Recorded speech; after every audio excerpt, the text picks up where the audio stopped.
Mamlakatimizda mahallalar infratuzilmasini yaxshilash va ularda yangi O'zbekiston qiyofasini aks ettirish borasida keng ko'lamli ishlar amalga oshirilmoqda. Siz ko'rib turgan ushbu hudud poytaxtimizning Mirzo Ulug'bek tumanidagi Bog'i Maydon mahallasiga tegishli. Davlatimiz rahbari bu yerga tashrif buyurib, aholi uchun yaratilgan sharoitlar bilan tanishdi.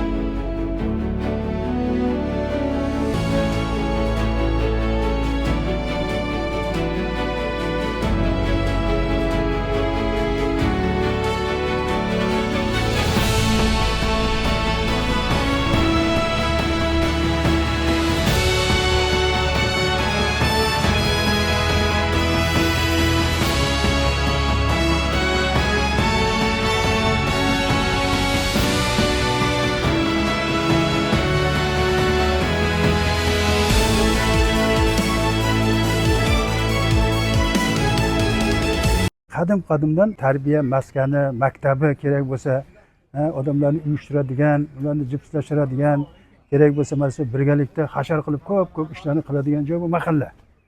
Shuning uchun ham mahallaga hurmat juda yuqori bizda. Mana shuning uchun ham mana keyingi 10 yilda shunaqa mahallaga e'tibor kuchaydiki, mahalla deganda hozir biz tushunyapmiz. Uni obod qilish bekorga qabul qilinmadi. Obod mahalla, obod qishloq, obod xonadon, obod ko'cha degan dasturlar qabul qilinadi. Hammasidan bitta maqsad shu mahallalarni gullab yashasa-da, odamlar shunda maza qilib yashasa, xursand bo'lsa degan fikr paydo bo'ldi. Bu ham bu prezidentimizdan chiqqan taklif va bugun butun respublikamizda qo'llab-quvvatlandi. Mana qo'shni mahallani olsak, Abdulla obodligini qarang. Bugun mana bu mahalla chiroyli obod bo'lgan. Endi kechqurunlar chiqib, navarlar bilan aylansangiz ham maza qilasizda, kayfiyat ko'rasiz. Bu yil bekorga aytilmadi. Mahallani rivojlantirish va jamiyatni yuksaltirish yili deb qo'yildi. Bu yil yana ham e'tibor kuchayadi. Mahallalarni bugungi obodligini ko'rsangiz, odamlarni xursand etyapti-ku deydi.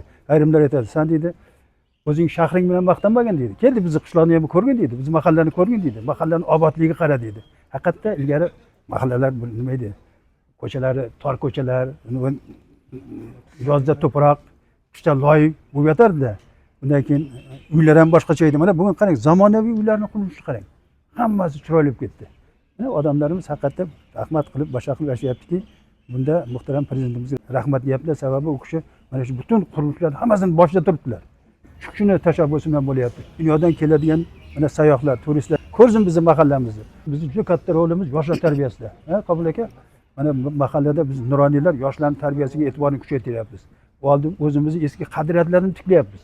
Mana urf-odatlarimiz bor, qadriyatlarimiz bor. Masalan, kattaga salom ber, kichikni izzat qilgan degan narsa yoki kattani yo'lini kesib o'tmagan, ko'rgan paytda albatta yo'l bergan, boshqa joylarda ham shuni hurmatli joyga qo'ygan. Shunda sen o'zing ham ertaga mana shu maqsadlarga erishasan, niyating amalga oshadi degan gaplarni aytib biz yoshlarni ko'nglini ko'tarib qo'yapmiz. Chunki bizdagi milliy qadriyat bu hech qachon yoshlarimiz masalan tik qarab ota-onasiga, buvasiga, buvisiga gapirmaganda. Bugun lekin afsuski mana qovundan rang oladi degandek chetdan ayrim ta'sirlar bo'ldi. Shunga oqibatda yoshlarimiz orasida shunaqalar ham bitta ikkita bo'lsa ham chiqib turibdi, lekin biz ularni bugun tugatishimiz kerak. Bu ularni to'g'ri yo'lga solishimiz kerak. Har qanaqa g'oyalardan chetga chiqish kerak, berilmasi kerak, giyohvandlik narsalarga berilmasi kerak. To'g'ri yo'l o'zini yo'lini topib, aniq maqsad sari, shu kelajak sari intilsa biz maqsadga erishamiz deb o'ylayman.